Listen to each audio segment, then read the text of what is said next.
Baik, jadi saya ulangi untuk yang jurnal penyesuaian yang pertama. Tadi di sini berdasarkan stok opnam, saldo persediaan bahan habis pakai per 31 Desember adalah 8 juta. Nah, caranya berarti dilihat dulu di neraca saldonya. Di neraca saldonya ada 43 juta, tersisa 8 juta, sehingga yang menjadi beban adalah 43 juta dikurangi 8 juta, 35 juta. Maka di sini dicatat supplies expense 35 juta, office supplies 35 juta. Sekarang kita masuk ke soal yang kedua. Di soal yang kedua, di sini, dari rekening koran bank per 31 Desember 2012 yang diterima oleh perusahaan, ternyata ada yang belum dicatat perusahaan, yaitu pendapatan bunga bank, kemudian beban administrasi bank, dan beban PPh pasal 4 ayat 2. Nah, di sini berarti pendapatan bunga bank itu kan berarti di rekening bank kita masuk kas sebesar pendapatan bunga bank. Kemudian tetapi juga ada beban administrasi bank dan ada PPh pasal 4 ayat 2 yang sifatnya final, sehingga di jurnalnya kalian lihat dulu di sini. Interest revenue atau pendapatan bunganya adalah 6.500.000 kredit, ya. Kemudian di sini caranya membuat jurnalnya berarti bikin dulu jurnalnya ini, ya. Cash in bank, bank charge, company income tax, kemudian kreditnya interest revenue. Nah, baru kemudian dimasukkan angkanya. Di sini angka yang sudah terlihat, di sini kan berarti interest revenue tulis 6.500.000 kredit. Kemudian beban PPh pasal 4 ayat 2 1.300.000 tulis. Kemudian beban administrasi bank 1.350.000 tulis. Dan terakhir baru ngitung cash in bank-nya. Ngitungnya caranya bagaimana? Berarti 6.500.000 dikurangi 1.300.000 dikurangi 1.350, maka ketemu cash in bank-nya 3.850.000. Begitu. Oke, sampai sini ada yang masih bingung? Cukup ya, yang di sini jurnal yang kedua masih oke lah ya, belum begitu sulit. Berikutnya, berikutnya adalah jurnal yang ketiga, cadangan kerugian piutang ditaksir 5% dari saldo akhir piutang, ya, saldo piutang akhir periode. Maka di sini pertama seperti tadi kita lihat dulu saldo piutangnya berapa. Saldo piutang di sini, ya. Saldo piutangnya adalah 62.425. Maka kita hitung terlebih dahulu, ya. Ini saya ambil dulu dua akun ini, Ctrl C, buat kita ngitung ya.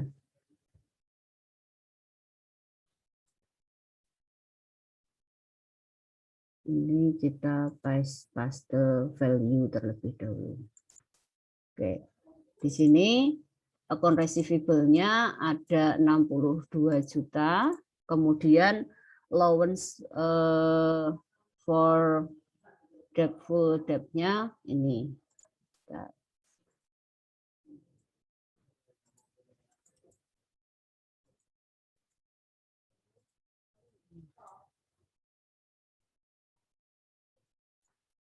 Oke, nomor aja terus di separate. Oke. Saldo yang berikutnya yang perlu dilihat saldo apa dulu? Yang berikutnya yang perlu dilihat adalah saldo dari bad debt-nya. Saldo dari bad debt-nya. Di sini kan nggak ada. Oke, berarti kan mana bad debt? Nah, ini nggak ada, berarti kan oke.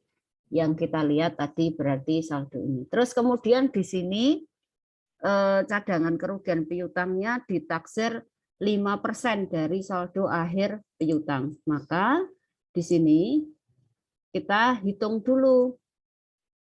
Ya, dihitung sama dengan 5% dikali dengan akun receivable. Nah, di sini ketemu angka 3.121.250. Padahal di saldo awal, di neraca saldonya sudah ada allowance for bad debt-nya, cadangan kerugian piutangnya sudah ada saldo kredit 2.250, sehingga bad debt-nya yang perlu kita sesuaikan berarti ini kita kurangkan. Nah, berarti 3.121.250 kita kurangkan 2.250, ketemunya 871.250. Nah, angka inilah yang akan kita catat di jurnal. Nah, dicatatnya di jurnal adalah ini.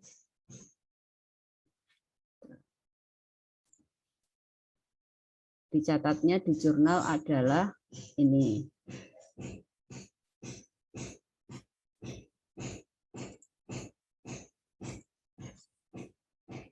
Bad debt expense 871.250, allowance for bad debt-nya 871.250. Dari mana ini tadi? Dari perhitungan kita. Ya. Dilihat di sini perhitungannya tadi, ya.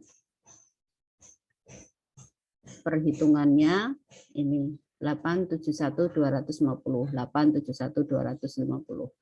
Asalnya tadi berarti yang pertama kalian lihat dulu saldo akun receivable-nya di sini 6245, 62425, kemudian saldo allowance-nya, ya.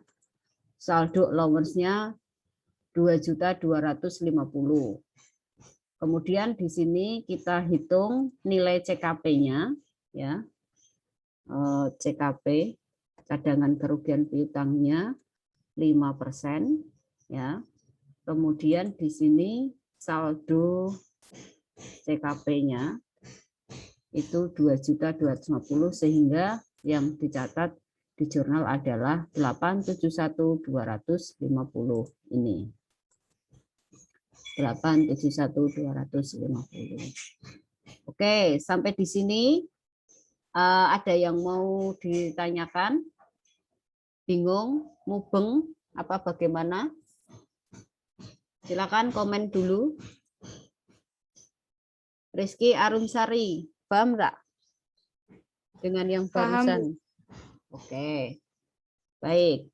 Sekarang kita ke transaksi yang keempat. Ya, sewa dibayar di muka. Sewa dibayar di muka merupakan saldo sewa ruangan gudang dengan rincian sebagai berikut. Sewa Januari 2012 sampai April 2012 itu 24 juta. Kemudian sewa Mei 2012 sampai April 2013 8.400.000. Berarti di sini ada totalnya 108 juta. Ini adalah prepaid rent-nya. Nah, sekarang berarti rent expense-nya yang sudah menjadi beban itu berapa? Kan kayak gitu. Nah, di sini kita hitung ya. Di sini kita hitung dengan cara ngitungnya di sini sewa ya. Sewa Januari 2012 sampai April 2012. Januari sampai April itu berapa bulan? Ya. Januari sampai April berapa bulan, Mbak? 4. Oke, 4 bulan. Itu sebanyak 24 juta. Ya kan?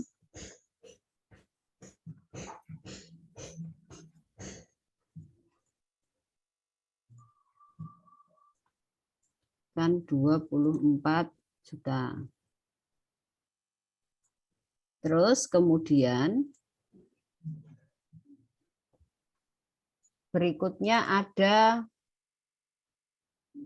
sewa Mei 2012 sampai April 2013. Di situ kan ada 12 bulan ya. Ada 12 bulan itu sebesar 84 juta.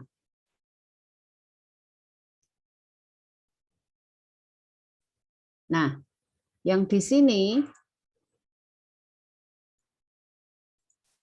berarti per bulannya ini kita bagi 12. Per bulannya kan berarti 7 juta. Nah, padahal dari Mei berarti kan yang ini kita ketik perhitungan sewa. Ya. Ini kita hitung dulu ini sewa per bulannya. Per bulannya itu kan berarti ini ya kan 7 juta. Nah, yang perhitungan beban sewanya berarti yang pertama ini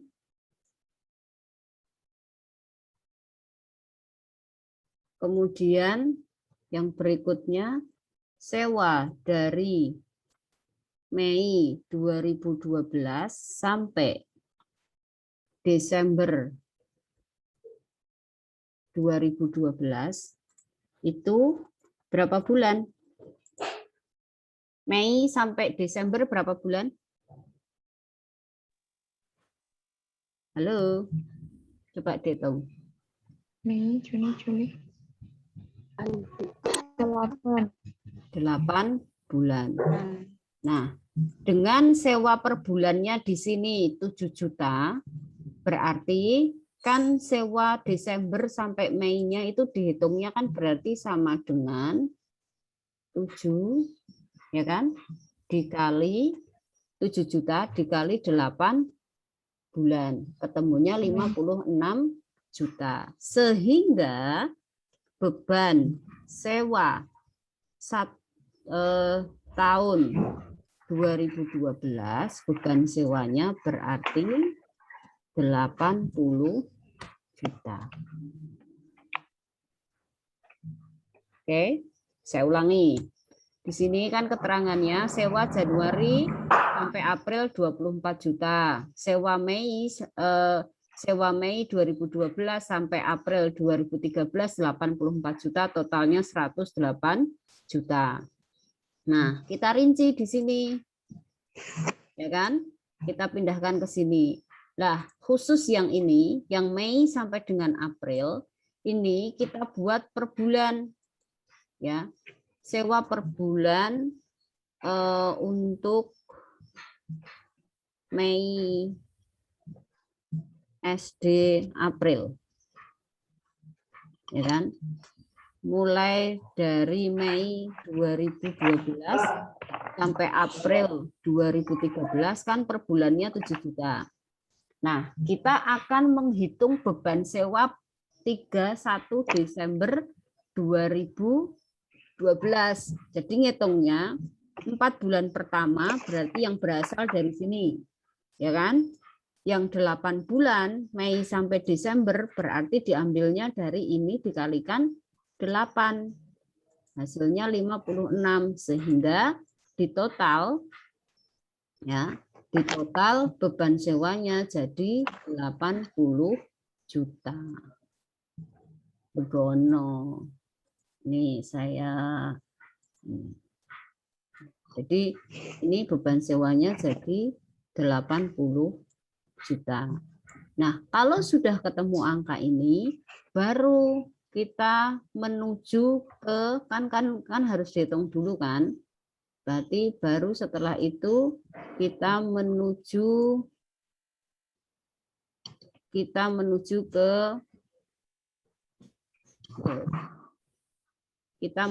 ke jurnal ya. Jurnalnya di sini berarti beban sewa atau rent expense 80 juta, kemudian kreditnya prepaid rent 80 juta. Seperti itu cara menghitungnya. Sampai sini paham? Rahma? Paham enggak? Oke. Sekarang kita ke transaksi berikutnya. Kalau ini mudah ini. Ya. Di transaksi yang kelima, beban penyusutan aset tetap berdasarkan kebijakan akuntansi perusahaan. Lihat aset tetap per 31 Desember 2012. Kita lihat di sini. Nah, kita lihat di sini aset tetapnya. Oke.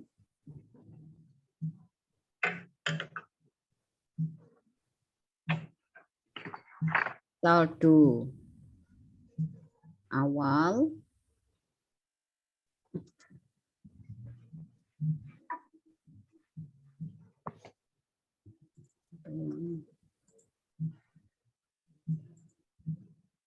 coba dilihat dari aset tetap ini kira-kira untuk penyusutannya berapa kan kayak gitu kan. Nah, sekarang kita lihat di sini untuk penyusutan aktiva tetap. Untuk building, untuk depresiasi building 47.500, untuk vehicle 45 juta, kemudian equipment-nya 63.875. Nah, di sini kalian lihat, bentar.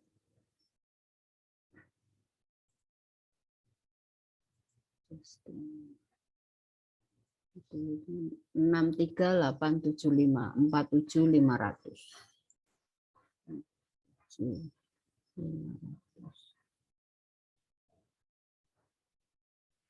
Kita lihat dulu di apa namanya di buildingnya. Dapat 47.500 dari mana guys?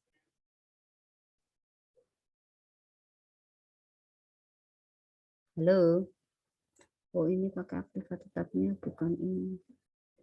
Bentar saya lihatkan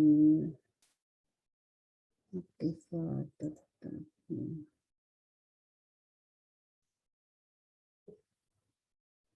Nah ini.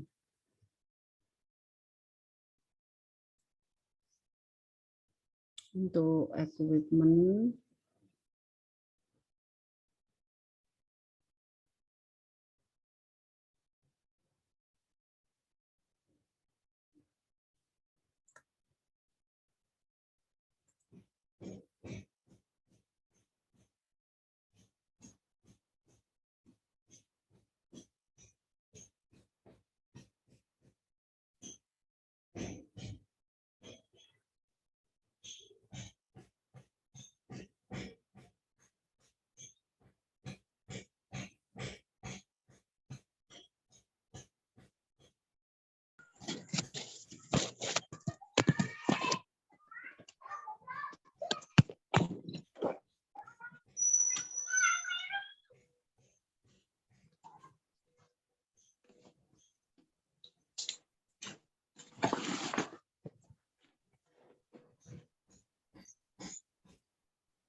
lihat daftar aset tetap per 31 Desember 2012.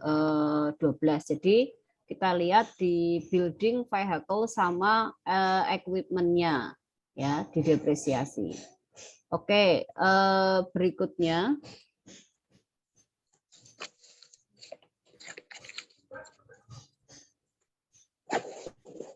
kalau yang ini gampang ya, kalian tinggal lihat nanti di daftar aktiva tetapnya, kemudian nanti dimasukkan ke sini.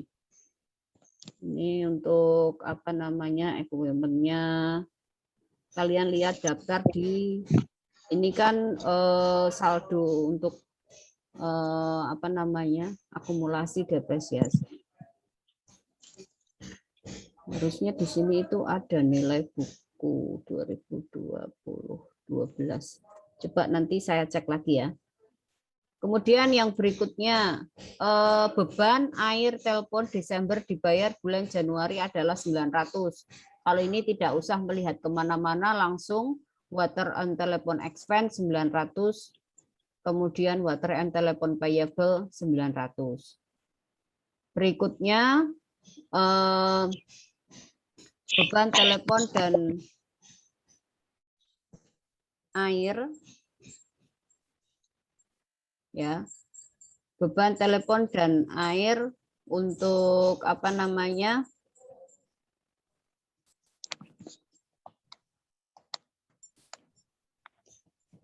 Aduh, ini ada sebentar. Saya rubah dulu. Nanti aja. Ini Kak, ini ada tadi Ahwa apa siapa ini nyoret-nyoret layarnya nih. Berikutnya untuk sisa pulsa listrik pada Desember 31 Desember 2012. Di situ harga per KWH-nya 650 120 KWH. Berarti di sini tinggal 120 dikalikan dengan 650, hasilnya adalah 78.000. Itu prepaid expense, electricity expense. Kemudian yang berikutnya pembayaran utang Bank Mandiri yang jatuh tempo 26.400, maka di sini Bank Mandiri long term di debit, kemudian kreditnya adalah Bank Mandiri short term. Yang di sini hanya kalau bank loan-nya itu ada akun long term sama short term-nya. Kalau enggak perlu. Tapi di sini memang ada yang jatuh tempo di tahun depan sekitar 26.400, maka di sini dibuat seperti ini. Dan yang terakhir di sini untuk mengerjakan yang nomor 9 ini, kalian nanti enggak akan seperti ini. Nanti ini karena soal ini dulu untuk lomba, jadi kan peserta lomba itu harus ngitung dulu. Tetapi nanti biasanya kalian dapat angkanya itu given, sudah dikasih bahwa pajaknya itu sekian. Tetapi ini cara menghitungnya, yang pertama harus tahu nilai laba sebelum pajaknya. Setelah tahu nilai laba sebelum pajak, maka dilakukan koreksi fiskal. Di sini koreksi positif itu untuk menambah laba sebelum pajak. Kemudian kalau koreksi negatif untuk mengurangi laba sebelum pajak. Setelah itu kan ketemu tuh angkanya. Nah, setelah ketemu angkanya baru nanti ketemu angkanya 39.306.125, baru dibuat jurnalnya. Dilihat saldo prepaid income tax-nya berapa, kemudian income tax payable-nya berapa, kayak gitu. Kita lihat prepaid income tax-nya di sini ada saldo 27.950, sehingga di situ dari hasil perhitungan company income tax-nya 39 juta, prepaid income tax-nya kredit 27.950, sehingga pajak terutangnya 11.356.125. Kemudian terakhir di jumlah sekian. Ya. Ini untuk benar. Untuk pajak. Nah, perhitungan pajaknya itu ini. Caranya kayak gini. Sudah ada perhitungan pajaknya di sini yang sesuai dengan ini, maka seperti yang saya sampaikan tadi, ngitung dulu laba ruginya baru bisa menghitung ini. Tetapi karena ini kan soal untuk lomba, tetapi saat uji kompetensi biasanya nanti sudah given, sudah dikasih tahu bahwa oh dari perhitungan pajaknya sekian, kemudian baru dibuat jurnalnya. Oke, saya kira itu ya untuk hari ini. Terima kasih untuk kehadirannya. Untuk alhamdulillah di sini ada 33 sama ada yang bareng-bareng tadi kan berarti hampir semuanya mengikuti.